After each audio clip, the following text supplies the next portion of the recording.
YouTube. It's so hot, I'm dying. But that's still going to do a video anyway. It's going to be a really lazy video. We're not going to get too excited about it, and I'm not going to get too sweaty. It's 30 degrees, and in Scotland you don't get 30 degrees. Yeah, so I've got this in for a setup. My pal bought this. An Ibanez Roadster.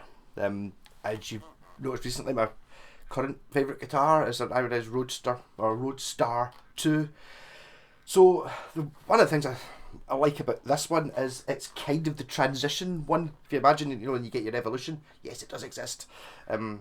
So you get like an ape and then a human, and it's like in the middle. So if you imagine that this being the blazer is the ape, and that is the human, this sits perfectly in the middle. So this one here is actually a 1981, but it's actually from the 82 catalogue, so it's really an 82 one. So I've been reading the Ibanez book, actually. A little bit disappointed in it. It's great, but not if you're mad into Roadsters, which are my favourite ones, because it's only got half a page. So, but they started off with the Roadster with an E in it, Radster, for their sort of Stratty type guitar. I don't think they had scratch plates actually. My pal Ivor's got one. If you look up, I'll stick this into the playlist with the other Roadster videos. I did one with me and Scott. I think maybe it was a couple of parts talking about the Roadsters. Didn't have one of these to play with them. So started off the Roadster, then the Blazer came out, which is much more Stratty. I think it might be slightly bigger than a Strat. Maybe it just looks not what to be shown here. Obviously, I did the stupid paint. Yeah. So difference wise, this has got a bigger headstock. It's the same shape, but slightly this is a bit oversized. So changes from 82 to 83 is they made the headstock slightly smaller. It's got the same. Oh no, it's not. There you go. So it's funny when you actually start looking at these things. It's got the Ibanez Smooth Tuner 2, which are Goto tuners, but if you look on this one, you can see that they're actually a wee bit smaller, and where the screw is, the kind of bit with the fixing screw comes down in a straight line, and this one, it comes off in the corner like a 45-degree angle, and they're slightly bigger, but they still do say Ibanez Smooth Tuner 2 on them. So Goto built, fantastic. Bullet truss rod. Let's get bullet truss rod as well.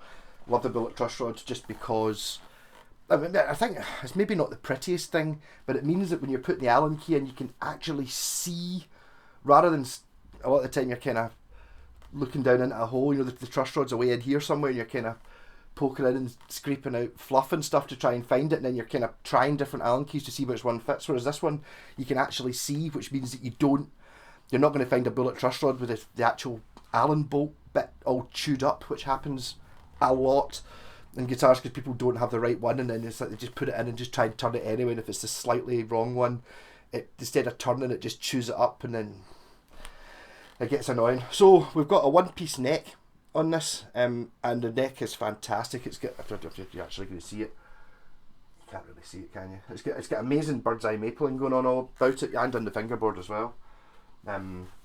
Almost exactly the same profile as this one. So I was led to believe that these were made by Dyna, but I'm not sure now when you actually see this neck, which feels exactly the same. It's basically exactly the same neck on it. This one does have one of the things that changed. This has got the contour there, which you can't see because of the crazy paint, which means you can't see anything. This has got, like, you know, the Strat's got a forearm chamfer on it. This does not. This is more, not quite as square as a telly, but it's flat. So it's a one piece neck. No, the truss rod goes in through the back. 3 single coil pickups. I actually looked it up, and I'll have to zoom in on it. The catalogues for these are on actually the official Ibanez website. So this is a Roadster standard RS100. So the body's either solid ash or laminated wood. This one I'm going to talk about in a minute. See, it's got this sort of pinstripe that goes around the front and the back. And we'll talk about that. Smooth Tuner 2, Maple one piece, pickups SB. I'm sure they were called Super 5s or Super 7s, something like that. I think, looking at them, they look very much like the ones that are in this. So I think they're the same. That's what 86, so it's quite feasible they would use the same pickups for 3 years. This has got 3 single coils though, which you can't see because of the strange light in here. I don't really want to close the curtain so you can see me. Well, will that make it feel even hotter? If we close that, does that make it a bit more... Okay, and I get the light to shine off it, you can see that it is 3 single coils. My wee impression of Boss Nass there, if you're a Star Wars fan. Yeah, so Sure Grip knobs, which are really cool. You've got like a kind of rubbery bit around the outside. None of my Roadsters have it. The Blazer doesn't have the original knobs. Did I talk about that? I don't really want to. I did actually. The Blazer's meant to have brass knobs, and I've got these knobs that came off a Washburn Force 4 base, which look very much like the ones. They might even be the same ones that are meant to be on this guitar. But I put them on it, and I just didn't like them as much. I like these ones, even though they're totally wrong. They're sort of gold Les Poly ones. They seem to work better. They just look nicer. So rather than sticking with originality, I'll go for what I think looks better, what I'm happier with. So that's what I'm doing with that, as a bit of a side. So this was available in 2 finishes, natural and sunburst. The natural one's all ash, and the sunburst one, according to that, is laminated, which is what this is. I thought somebody's stripped this and painted a strip on it. I think it looks pretty cool. But the guy who bought it's up here, yeah, there's one for sale down in England as well. So as I looked it up, and it was the same. Although it had this has got a sort of a darkish coloured wood. It doesn't look like it there. A darker than the other one, the one down in England, which has got this same pinstripey thing. And then some research led to look, because it's only available natural, which doesn't have this pinstripe or the tobacco sunburst. And I found a picture after I searched through about 5 pages of Google Images of a base of this era that had the tobacco sunburst that was kind of chipped off at bits, and you could see that this pinstripe. So what this is the middle piece of wood is general whatever it is wood. I don't know how many pieces it is. You can't really, not very many. A couple of pieces, and then it's got a cap on it because it's got a fancy ash cap or whatever this is. Grainy stuff, so when you did the tobacco sunburst, you had a nice grain on the front and the back. And what's happened is, before they've put that cap on, there's a cap of a darker wood, so it's like a double cap on it. That's why it's got this pinstripe. It's not actually painted on, it's actually just the wood. So it's like you've got like a basswood or whatever it is body, and then it's got this dark wood being walnut or something on it, and then it's got this fancy grained nice looking wood on top of that. So we're only talking a couple of millimetres in total between the two. So that's where the pinstriping comes from. That's also what I'm thinking is the reason for it not having the chamfer here, because if you did that, then you end up with a line. You see this if you look up cheaper Strats from a while ago. You can kind of tell whether they're plywood when they're tobacco sunburst, but the sunburst doesn't actually follow the edge of the guitar. It kind of comes to here and then goes whoop like that, because you can't, if you sunburst when you've got that the chamfer on the top, you would see that it's plywood, the lines of plywood. Actually, the other version of that guitar, the more expensive one, that's an SC400, has got the chamfer, and that is, it's not plywood, but it's got a fancy top on it. So it's got a line that goes down there, and then you can see the line, and you can see another line when you get to the bottom of the line and in the back. So it doesn't look as good, I don't think. So this one has got the hardtail bridge. This is actually very similar to the one Scott's got. Scott's got a black one. I think his might be the year after this though. Does his have? It could even be the same one. It's quite a heavy guitar. It's much heavier than. Is it much heavier than this one? It's much heavier than that one, and it's way heavier than that one. I've also got this one out as well, just because we're roadstering, aren't we?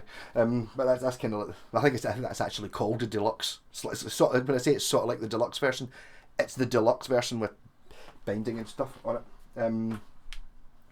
Yeah. So hardtail, just top loaded. These are brass, volume and a tone, and it's got a phase switch. So I'm going to play it for a wee bit. It's already working. It's like I can set it up. I can make it play better, but it's not. It doesn't play by any means shit just now.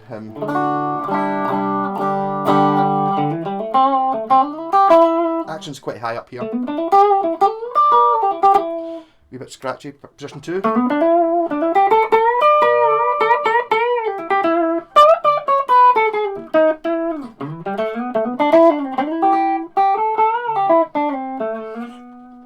And then the phase switch, which actually the Blazer has as well, it reverses the phase of the middle pickup. So in position 2,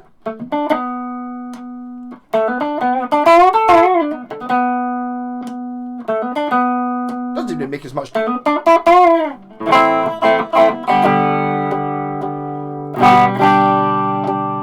Not actually sure that's working.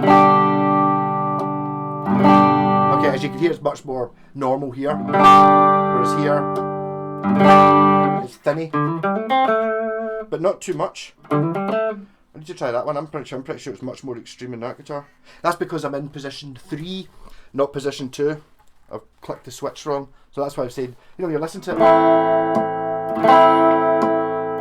What I'm actually doing there is I'm actually reversing the pickup, so the pickup is disconnecting and going in backwards. That's why you can hear a click. But if you're in position 2, when you have these 2 pickups on, there's your phase. And what was it? Somebody called it. It was Bob Weir from the Grateful Dead. Was an Ibanez endorsee at the start. Just been reading about this in the book, and he called this insect sound. Very thin, but good for the sort of funk and stuff. And then back to in phase, and then. So the phase switch only works when you've got 2 pickups on. So in the middle position doesn't do anything. Position 4.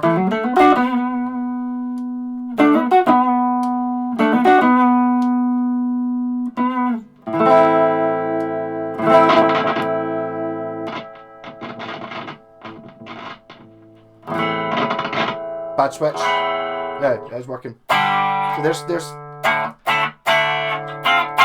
insect sounds, full sounds. Oh, I'm pure sweating already. It's so hot in here.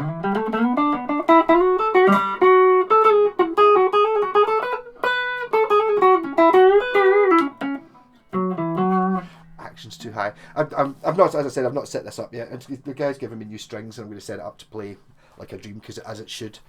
Pure amazing.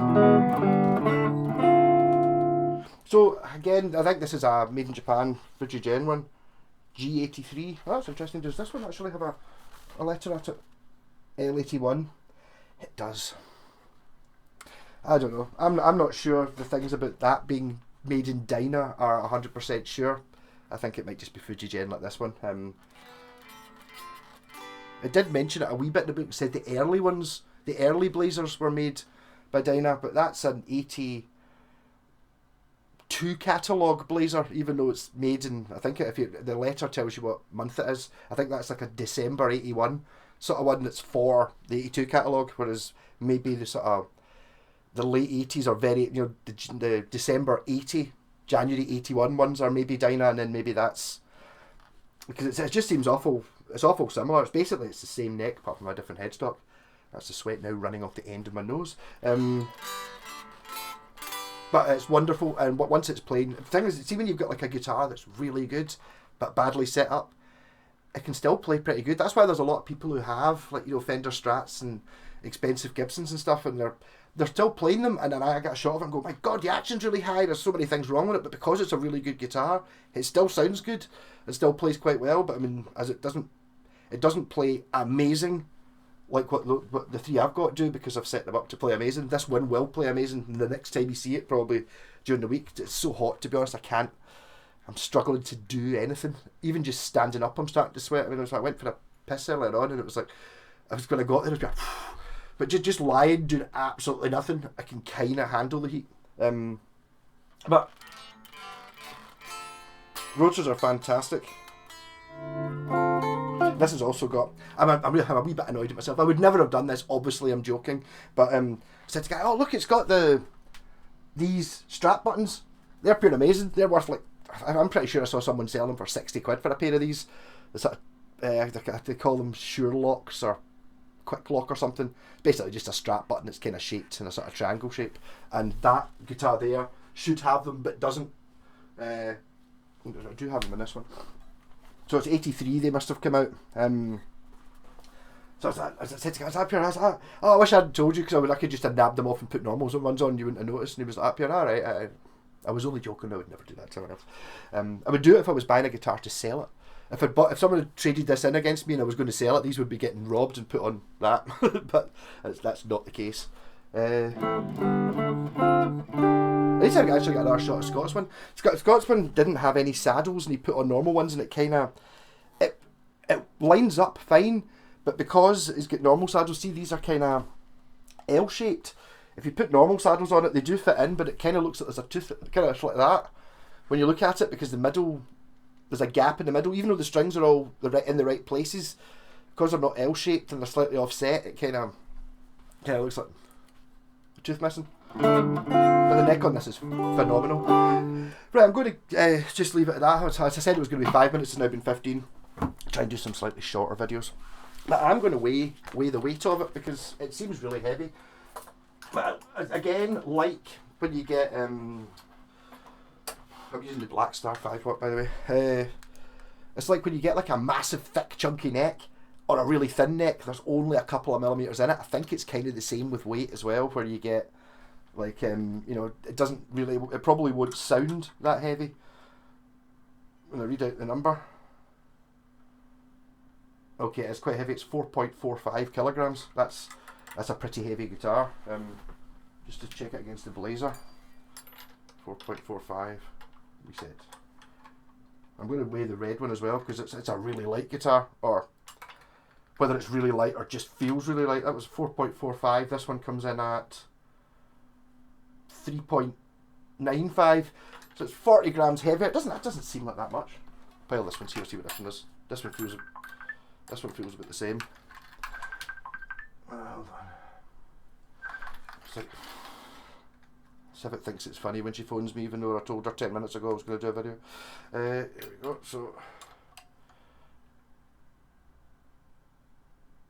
3.85. So this is 10 grams lighter than that one, and then one more, and then I'll give up. This one, which feels really light, is 3.28. Yeah, so that this is basically 1.2 kilograms lighter than that one. To be fair, one of the things that says in the brochure is very lightweight and extra. It's also got a slightly smaller body. If you compare, because that's a Roadster 2 as well. It's like if you put the two of them next to each other, you know, you can see that there's more bits sort of cut off around it. In fact, is it actually smaller than this one? I don't know. I think that because of the dazzle camouflage on it, you can't really see the size or the shape of these things. It's got these cool roller string trees on it as well, which must have come out in '83, because the Blazers just get normally string trees. Actually, just noticed there, this has got gold hardware. Even the bullet truss rod's gold. Isn't that pretty cool? I need to have a wee look at having a go at this guitar again. It basically just needs strings. This has got the phase switch as well, which I'd never used. It's the original phase switch, and it's kind of broken. You have to kind of wiggle it, and I use the phase so little that I never bothered fixing it. The phase does have a good. You see, if you're doing like loopy stuff, like using a looper pedal, if you put it to phase, that the insect sound, which is from now on it will be known as, it's kind of.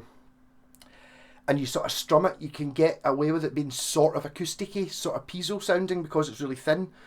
So if you kind of strum it, and then once if you use it in a loop and you're using it as a backing track and stuff like that, it does sound pretty acousticy. That's when you don't have an acoustic to plug in. More acousticy when you're strumming it than any of the other sounds. Anyhow, 20 minutes, and it's so hot. Hopefully it'll be a little bit calmer and a little bit colder tomorrow, and actually be able to do something. I can sweat dripping off the end of my nose. That's just talking and standing up.